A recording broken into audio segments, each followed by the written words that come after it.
اب اگلی بحث پر آئیے، قرآن مجید کی ترکیب اور تقسیم، سنتھیسس اور ڈویژنز۔ اب اس میں سمجھیے کہ کلام جو ہے اللہ کا کلام ہے، کلام مرکب ہوتا ہے کلمات سے، کلمات حروف سے بنتے ہیں۔ عربی زبان کے حروف 28 یا 29 ہیں، الف اور حمزہ کو ایک ہی مانیں گے تو 28 رہ جائیں گے، الف علیحدہ حمزہ علیحدہ تو 29 ہو جائیں گے۔ یہ حروف جڑتے ہیں، لفظ بنتے ہیں۔ لفظ محمل بھی ہوتا ہے لیکن کلمہ وہ کہلاتا ہے جو بامعنی لفظ ہو۔ پھر ان کلمات کو آپ جوڑتے ہیں، یہ مرکب توصیفی بن گیا، مرکب اضافی بن گیا، مرکب عددی بن گیا، مرکب جاری بن گیا۔ پھر ان مرکبات کو جوڑ کر فقرہ بنتا ہے، جملہ بنتا ہے، کلام مفید جس کو کہا جاتا ہے۔ قرآن مجید کے اعتبار سے علامہ سیوطی نے مخصوص جو قرآن کی اصطلاحات ہیں ان کے حوالے سے ایک بات کہی ہے، لیکن واقعہ یہ ہے کہ قرآن کی اصطلاحات خود اپنی ہیں، دنیا کی دوسری کسی بھی اصطلاحات پر ان کو قیاس نہیں کیا جا سکتا۔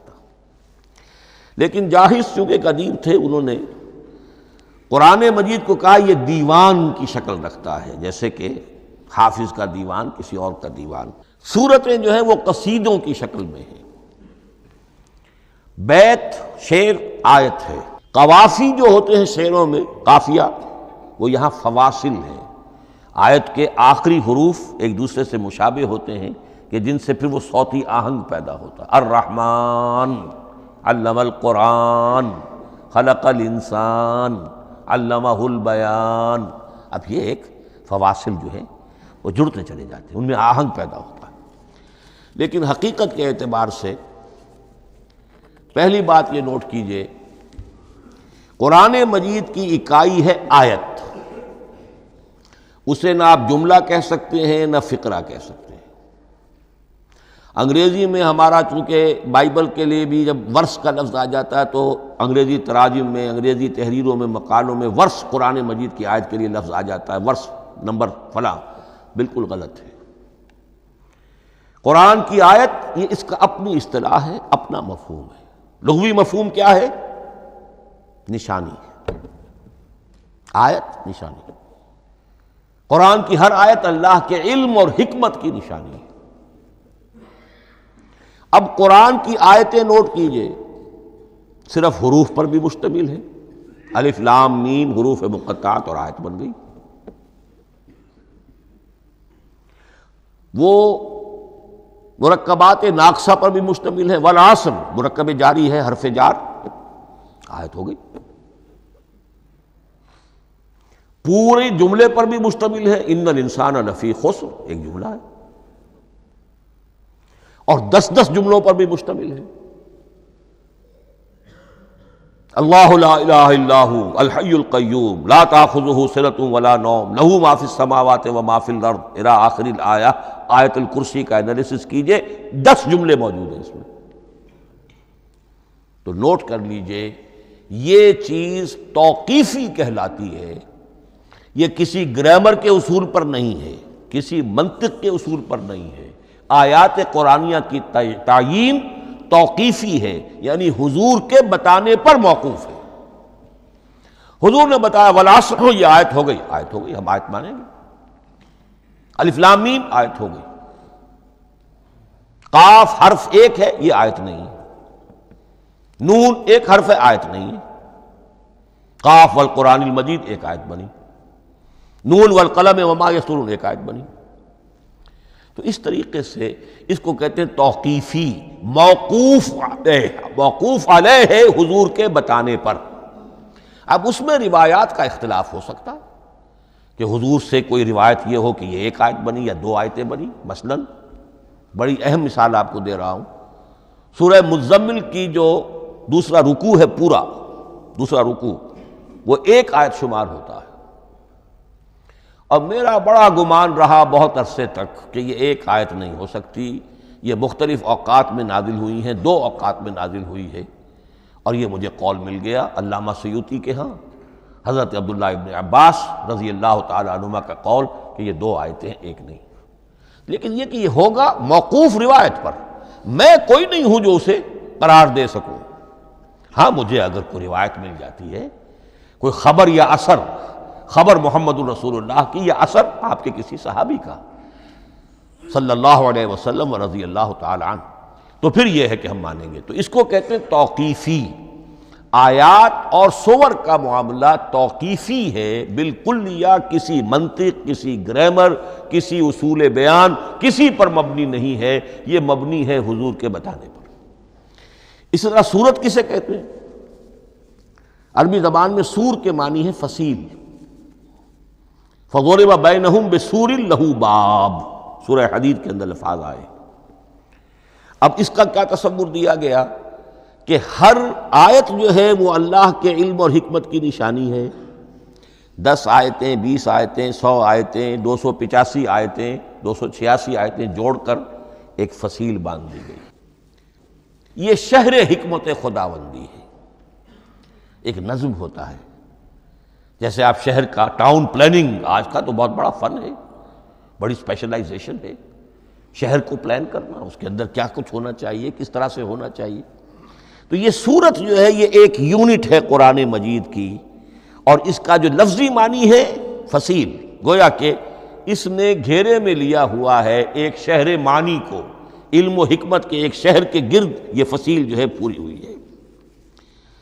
اب اس میں نوٹ کر لیجئے جہاں تک، اچھا جیسے آیتیں چھوٹی بھی ہیں بڑی بھی ہیں، والعصر بھی آیت ہے، اور الف لام میم بھی آیت ہے، اور جیسا کہ میں نے عرض کیا آیت الکرسی بھی آیت ہے. اس طرح سورتیں چھوٹی بھی ہیں بڑی بھی ہیں. سورۃ العصر 3 آیتیں، سورۃ الکوثر 3 آیتیں، سورۃ النصر 3 آیتیں. 3 ہی سورتیں 3 آیتوں پر مشتمل ہیں. 3 سے کم پر کوئی نہیں، 2 آیات کی کوئی صورت نہیں ہے. لیکن آگے آپ چلتے جائیے، اس کی بڑی سے بڑی تعداد سورہ بقرہ جو ہے سب سے بڑی ہے. تو آیت اور سورت کے علاوہ دور صحابہ میں صرف ایک لفظ اور تھا قرآن کی تقسیم کے ضمن میں، اور وہ تھا منزل یا حزب. منزل یا حزب 7 منزلوں میں یا 7 احزاب میں قرآن کو تقسیم کیا گیا، تاکہ جو شخص قرآن مجید ایک ہفتے میں ختم کرنا چاہے، ہر شب میں، اکثر و بیشتر وہ لوگ رات کو ہی رات کی نماز میں قرآن پڑھتے تھے، ایک منزل پڑھ لے تو ہفتے میں پورا قرآن ختم ہو جائے گا. یہ حزب بھی ہے اور منزل بھی ہے. اور یہ چونکہ دور صحابہ میں تھا، یقیناً حضور نے بتایا ہوگا، اس میں آپ کو عجیب حسن نظر آئے گا. اس میں یہ نہیں کیا گیا کہ بالکل برابر برابر ساتھ کر دو بھائی، چاہے صورتیں ٹوٹ جائیں. صورتوں کی فصیل کوئی نہیں ٹوٹتی، اس میں صورتیں مکمل جو کہ تو آئیں گی. اور پھر یہ کہ عجیب بات ہے کہ سورہ فاتحہ کو اگر ایک طرف رکھ دیں، وہ قرآن کے دیباچے کی حیثیت رکھتی ہے. تو پہلی منزل میں 3 صورتیں، دوسری میں 5 صورتیں، تیسری میں 7، چوتھی میں 9، پانچویں میں 11، چھٹی میں 13، اور 7ویں میں 65. یہ ہے کہ جو ان صورتوں کی ایک بڑی، جیسے کہ ایک سیڑھی چڑھ رہی ہے، اور تقریباً مساوی ہو جاتے ہیں. کوئی 4.25 پارے ہے، کوئی 4.5 پارے ہے، کوئی 4.25 پارے، اس طریقے سے ہے، تقریباً مساوی. لیکن آرٹیفیشل ایکویلٹی پیدا کرنے کے لیے، مصنوعی مساوات پیدا کرنے کے لیے صورتوں کی فصیلوں کو نہیں توڑا گیا. اس سے آگے چل کر جو پاروں کی تقسیم ہے وہ بہت بعد کی بات ہے، 30 پارے، اور اس میں آپ کو یہ ساری قباحتیں نظر آئیں گی. اس میں صورتوں کی فصیلیں توڑی گئی ہیں. سورہ ہجر ایک آیت ادھر ہے، باقی ساری صورت جو ہے اگلے پارے میں فصیلیں توڑ دی گئی. معلوم ہوتا ہے کسی شخص کے پاس جو قرآن تھا مصحف، اس نے صفحے گنے، 7 سے 30 سے تقسیم کیا، اور برابر صفحوں کے اندر وہ پارے بنا دیے. لیکن بہرحال دور صحابہ میں پاروں کا کوئی ذکر نہیں تھا، یہ بات کی بات ہے. دور صحابہ میں آیت، سورت اور حزب.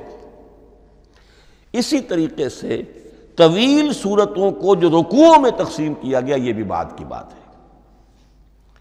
لیکن یہ جو تقسیم کیا گیا ہے سورتوں کو رکوعوں کی شکل میں، 35 سورتیں تو قرآن کی ایسی ہیں چھوٹی ہیں جو ایک ایک ہی رکوع پر مشتمل ہے. آخری پارے کی 37 صورتیں ہیں، پہلی 2 کی جو 2 رکوع ہے، باقی سب کی سب جو ہے وہ ایک ایک رکوع شمار ہوتا ہے.